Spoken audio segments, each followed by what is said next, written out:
My name is Elena. I'm 22, studying literature at a university in New York.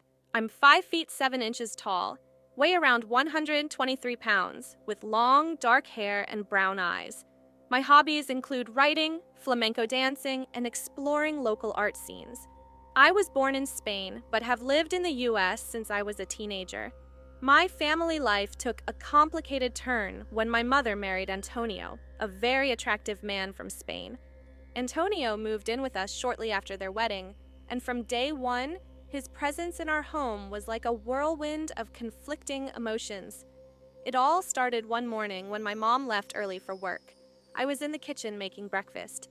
Antonio walked in, his eyes scanning me from head to toe, noticing my short skirt and tank top. "You look absolutely stunning this morning, Elena," he said with a playful wink. This kind of comment became more frequent. For instance, one afternoon while I was working on a paper at home, Antonio came over. "It must be hard to concentrate with that outfit, huh?" he remarked, lightly placing his hand on my shoulder. My heart started racing. These touches and words both disturbed and excitingly intrigued me. On weekends, when my mom would often spend time with her friends, leaving Antonio and me alone, he'd take the opportunity to be even more audacious with his comments. One sunny day, as I was about to go for a swim, he said, "Elena, with that swimsuit, you'll turn heads at the pool." His words made me feel guilty, yet there was this undeniable attraction. One evening, while my mom was out, Antonio offered me a glass of wine. "I can't help myself when I see you looking so beautiful," he said, pulling me closer. At that moment, I sensed he enjoyed this strange dynamic as much as I was conflicted by it. Inside, there was a battle. I both enjoyed the attention and knew it was wrong. This relationship escalated to a point where I felt it was spiraling out of control. One afternoon, as my mom was about to return from work, Antonio whispered to me, "This has to stay between us, right, Elena? Our little secret." Those words both scared and thrilled me. Amidst this complex web of emotions, my university life continued. I tried focusing on my literature assignments, hanging out with friends, but the covert tension at home kept me living in another world. Antonio's comments and touches were leading me down an alluring but dangerous path. I started noticing how I dressed at home. My choices were becoming more provocative, perhaps to see Antonio's reaction, or maybe to affirm my own attractiveness. I'd wear tighter dresses, shorter skirts, and I could see his eyes linger on me longer each time. One day, while working on a project that required me to stay late, Antonio brought me a cup of tea. "You look tired. Let me help you relax," he suggested, his fingers brushing against mine as he handed over the cup. The tension was palpable, and my heart was in my throat, the thrill of the forbidden mixing with a sense of danger. This continued for weeks, with Antonio's advances becoming more bold and my responses more ambiguous. I found myself looking forward to these moments, the adrenaline rush when he complimented me, or when his hand accidentally brushed against mine. It was like we were playing a dangerous game, where the rules were unspoken and the stakes were high. One evening, after a particularly intense session of his flirtations, I couldn't sleep. My mind was racing with thoughts of what-ifs. What if my mom found out? What if I couldn't control my feelings anymore? These thoughts were terrifying, yet there was a part of me that was curious to explore further. As time went on, the university became my sanctuary, a place where I could be just Elena, not Antonio's stepdaughter with a secret.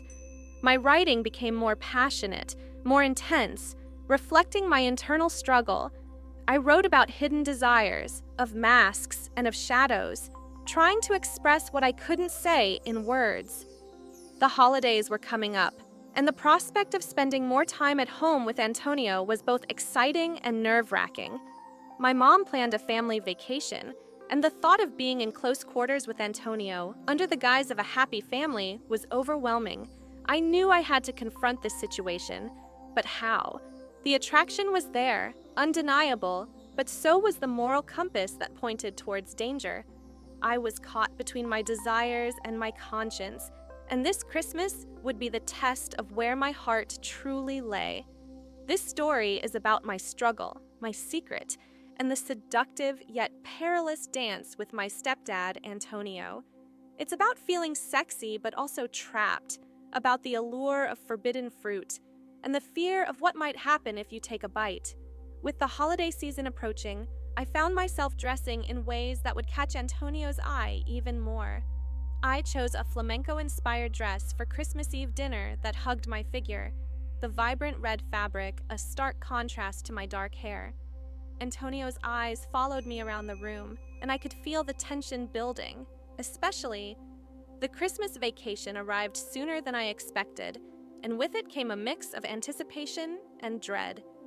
My mother had planned a cozy getaway to a cabin in Vermont where we'd spend a week skiing, drinking hot cocoa, and celebrating the holidays as a perfect family.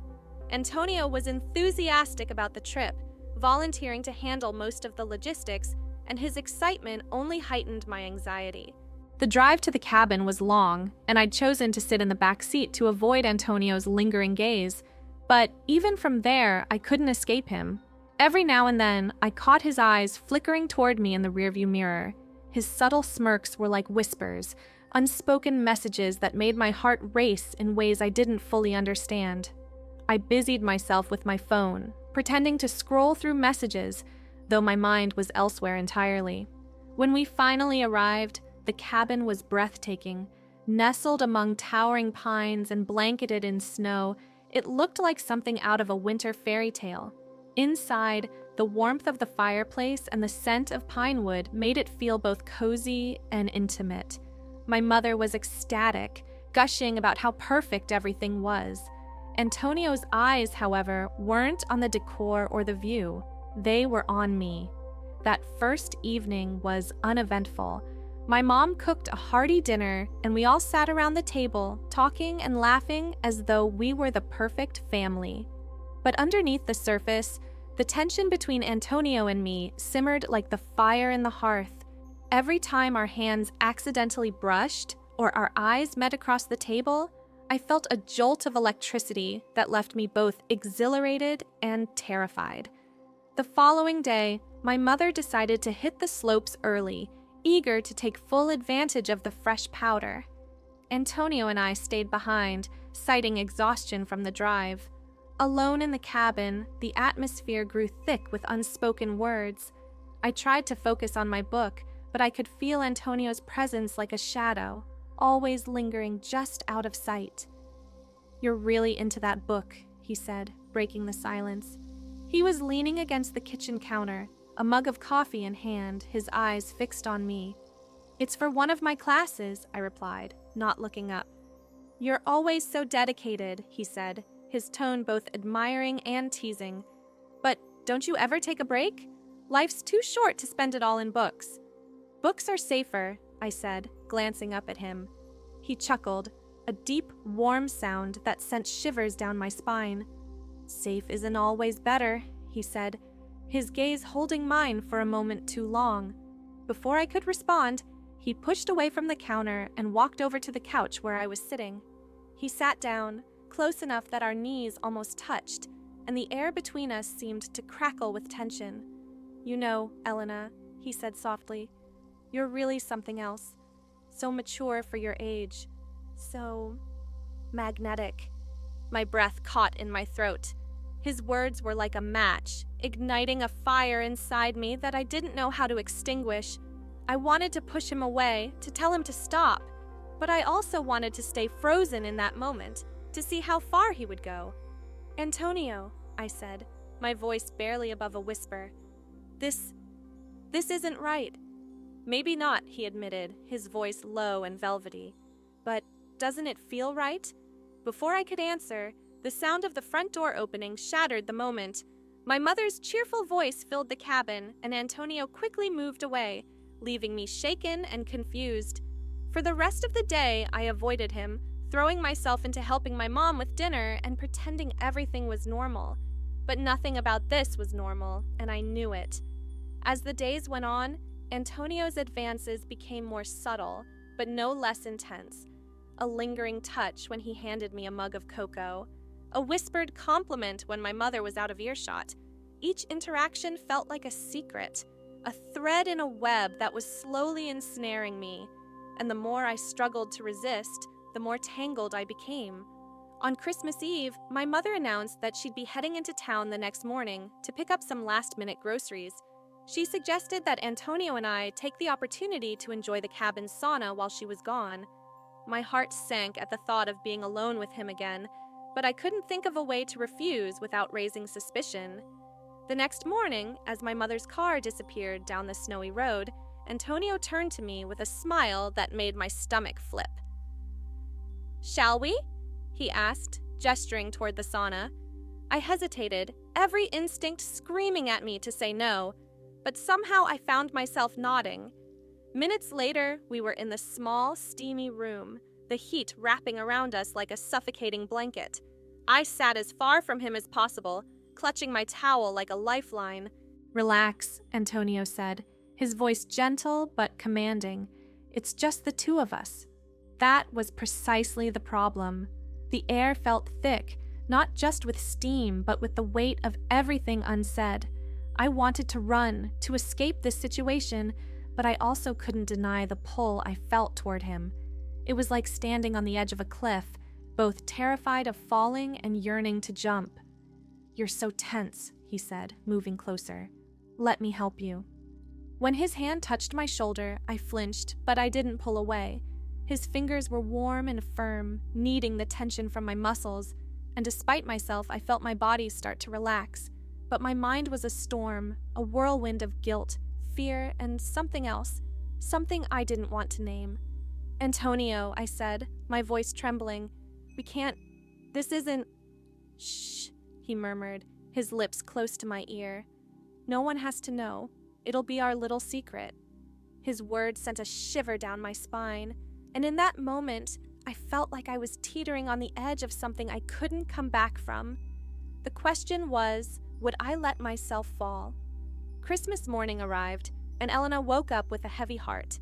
The events of the past few days replayed in her mind, each moment with Antonio leaving her more conflicted than the last. His words, his touch, the way he looked at her, it was all too much. Yet, there was a part of her that yearned for it, that couldn't deny the magnetic pull between them. But as she sat on the edge of her bed, staring out at the snow-covered landscape, a realization hit her. Something had to change. This couldn't continue. She couldn't keep walking this dangerous line without consequences. Downstairs, her mother hummed a cheerful tune as she brewed coffee in the kitchen. The smell wafted through the cabin, warm and inviting, a stark contrast to the turmoil brewing inside Elena. She grabbed her notebook and began to write, her pen moving frantically across the page. I feel trapped in a storm I didn't ask for. Antonio's presence, his attention, it's intoxicating and terrifying all at once. But this isn't just about me. This is about Mom. How could I let her down like this? How could I betray her trust, even in my thoughts? Elena closed the notebook, pressing it tightly to her chest. She couldn't let her emotions spiral out of control anymore. Today, she resolved, she would put an end to this. As she walked downstairs, Antonio was sitting by the fireplace, his gaze lifting to meet hers. His expression softened, and a knowing smile spread across his face. It was the kind of smile that had always made her heart skip a beat, but today it only filled her with a sense of dread. "Elena," he said, his voice low and smooth, "did you sleep well?" She hesitated, her fingers curling around the edge of the notebook. "Not really," she admitted, her voice steady despite the storm inside her. He stood and took a step closer, his eyes never leaving hers. "You've seemed distracted lately. Is everything okay?" "No," she said firmly, surprising even herself with the conviction in her voice. "It's not okay, Antonio. We need to talk." Antonio tilted his head, his smile faltering slightly. "Talk about what?" "You know what?" she replied, her voice quieter now but still resolute. Whatever this is between us, it has to stop." His expression darkened, and for a moment, the charm that he always exuded was replaced by something colder. "Elena, I don't think you understand." "No, you don't understand," she interrupted, stepping back. This isn't just about me, it's about my mom. She doesn't deserve this, and I don't deserve to feel like I'm living in a constant state of guilt and confusion." Antonio's jaw tightened, and he looked as though he wanted to say something, but instead, he simply nodded. "You're right," he said after a moment, his voice soft but devoid of its usual warmth. "I've crossed a line. I'm sorry." Elena didn't know if she believed him, but it didn't matter. What mattered was that she had taken a stand, that she had drawn a line for herself. As her mother entered the room, oblivious to the tension that had just filled the air, Elena forced a smile and joined her at the table for breakfast. The warmth of the fire crackled in the background, but for the first time in weeks, she felt a spark of clarity. This wasn't the end of the story, far from it, but it was a beginning of taking back control, of finding her voice in the chaos. And as she sipped her coffee, she realized she was stronger than she had given herself credit for.